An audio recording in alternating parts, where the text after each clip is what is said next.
राहुल गांधी एक political family से belong करने वाला लड़का। बहनों और भाइयों, मैं अपनी आवाज वहां भी पहुंचाना चाहती हूँ जिसे देख के लगता था सब कुछ सेट है, लेकिन शायद किस्मत को कुछ और ही मंजूर था,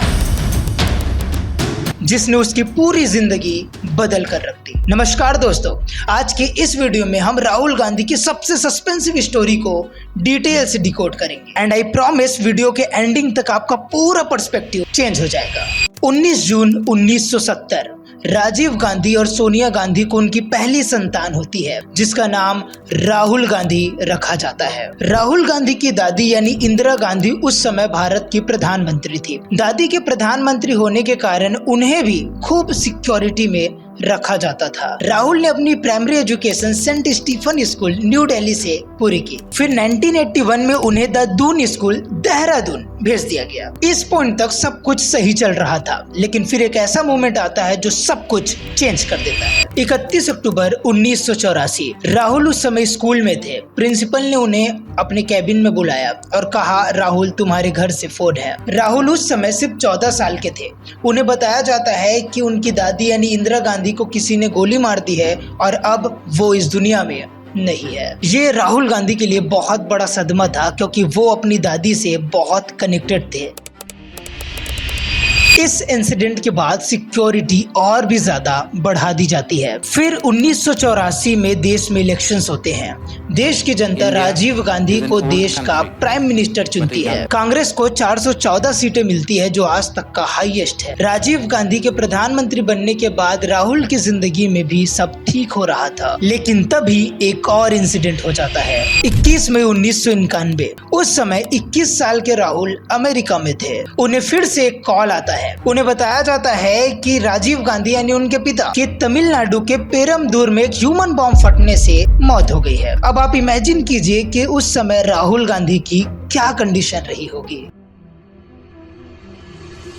अब कंडीशन ऐसी हो गई कि राहुल को अपना सरनेम छुपाना पड़ा, यानी राहुल गांधी की जगह पर राहुल विंची। इसके बाद ऐसा मानो कि राहुल की जिंदगी एसपीजी के साथ ही चलने लगी। फिर उन्होंने हार्वर्ड कॉलेज से रॉलिंस कॉलेज में ट्रांसफर लिया एंड यहाँ से पॉलिटिक्स और उनके बीच गैप्स बढ़ने लगे। आफ्टर ग्रेजुएशन राहुल ने लंदन में 3 साल मैनेजमेंट कंसल्टेंट की जॉब भी की, लेकिन अब कहानी ने एक और मोड़ लिया। राहुल ने 2002 में जॉब से क्विट करने का फैसला लिया और इंडिया रिटर्न आ जाते हैं। ये वो समय था जब कांग्रेस को एक पावरफुल लीडर की जरूरत थी और राहुल गांधी से सबको बहुत उम्मीदें थी। और फिर राहुल पहली बार उत्तर प्रदेश के अमेठी जिले से चुनाव लड़ते हैं। अमेठी वो क्षेत्र है जहां कांग्रेस 1967 से जीतता आ रहा है और वो अभी वैसा ही। राहुल 2,90,000 सीटों से जीतते हैं और इसी तरह 2009 के इलेक्शंस में भी कांग्रेस की ही जीत होती है। डॉक्टर मनमोहन सिंह को देश का प्रधानमंत्री चुना जाता है, जिसका श्रेय राहुल गांधी को भी मिलता है। अब यहाँ से कांग्रेसी नेता और देश की जनता राहुल को एक बड़े लीडर की तरह देखने लगी, लेकिन चीजें लोगों के एक्सपेक्टेशन से बिल्कुल उल्टी होती है। राहुल गांधी का डाउनफॉल शुरू हो जाता है। उनके भाषण लोगों को बोरिंग लगते थे, लोग उनसे इजीली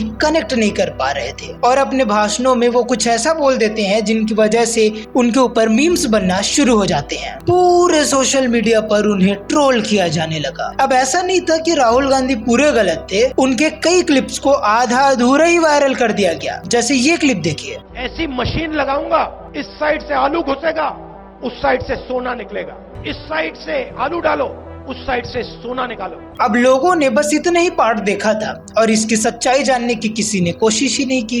इतना पैसा बनेगा, आपको पता नहीं होगा क्या करना है पैसे का।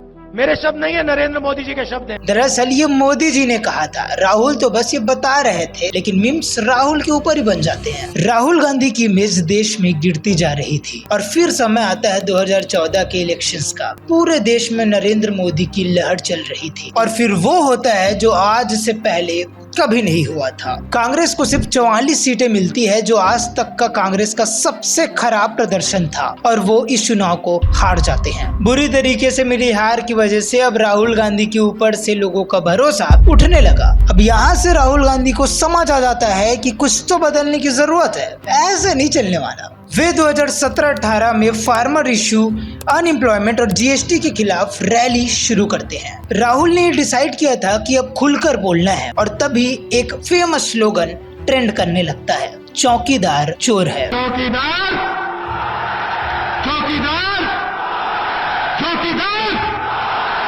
स्लोगन नरेंद्र मोदी को डायरेक्ट टारगेट कर रही थी। और फिर आता है 2019 के इलेक्शन। राहुल गांधी एक रिस्क लेते हैं। वो अमेठी और वायनाड दोनों जगह से चुनाव लड़ते हैं और चुनाव का रिजल्ट शॉकिंग था। राहुल वायनाड से तो जीत जाते हैं लेकिन अमेठी से हार जाते हैं। After a humiliating loss in Amethi in the national election, Congress leader Rahul Gandhi was back in Amethi for a few hours on Wednesday.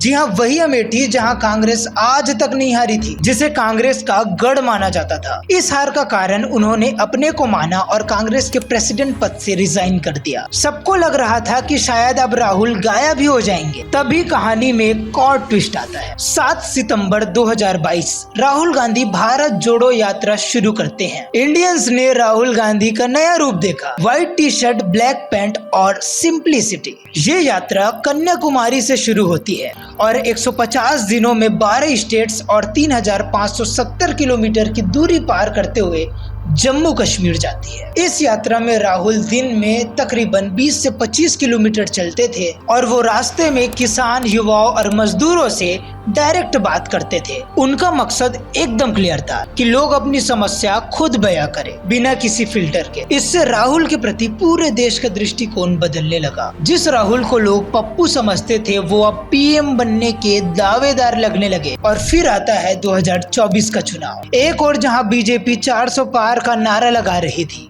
अब की बार 400 पार, अब की बार। वहीं दूसरी तरफ इंडियन यूथ की नजर राहुल गांधी पर थी। 4 जून 2024 को चुनाव परिणाम सबके सामने आता है, जिसमें बीजेपी जीत जाती है लेकिन कांग्रेस हार जाती है। लेकिन फिर भी ये कांग्रेस के पर्सपेक्टिव से एक बेहतर चुनाव था। जहां एक और कांग्रेस 2014 में सिर्फ 44 सीटें ही जीतती है, वही दूसरी तरफ 2019 में वो सिर्फ 52 सीट जीतते हैं, वही 2024 में वो 99 सीटें जीत जाती है, यानी जस्ट डबल। यानी एनडीए को 293 सीटें मिलती है और इंडिया अलायंस को 234। राहुल गांधी को लीडर ऑफ अपोजिशन चुना जाता है। यानी इससे ये तो साबित होता है कि राहुल ने अपनी खोई हुई ट्रस्ट वापस पा ली है। इलेक्शन के बाद सब कुछ नॉर्मल लग रहा था, लेकिन एक ऐसी चीज हो रही थी जिसे किसी ने नोटिस नहीं किया और वो राहुल गांधी ने पकड़ लिया। 7 अगस्त 2025 राहुल गांधी वोट चोरी पर पब्लिकली बोलते हैं विथ प्रूफ्स और इससे पूरे देश का टेंशन राहुल गांधी की ओर चला गया है। राहुल गांधी उन सभी मुद्दों पर बोलते हैं जो जनता एक्सपेक्ट करती है किसी भी नेता से। राहुल गांधी जिसे लोग पप्पू समझते थे वो अब सच्चा लीडर बनता हुआ दिखाई दे रहा है। जिनके भाषण को लोग बोरिंग कहते थे, आज उन्हीं के भाषण को लोग ध्यान से सुनते हैं। अमेठी से हार जाने वाला बंदा लीडर ऑफ अपोजिशन बन जाता है। राहुल गांधी की पूरी स्टोरी बहुत सस्पेंस और उतार चढ़ाव से भरी है, जो बताती है अपने में क्लैरिटी होनी चाहिए और उसके लिए एक परफेक्ट मेहनत। बाकी दुनिया कुछ भी बोले, ध्यान नहीं देने का। आई होप आपका भी पर्सपेक्टिव चेंज हुआ होगा। आपका क्या विचार है राहुल गांधी के ऊपर कमेंट्स में बताइए। अगर आपको ये वीडियो अच्छी लगी है तो अगली वीडियो और अच्छी लगेगी। Please subscribe. अगली वीडियो में मिलते हैं। धन्यवाद।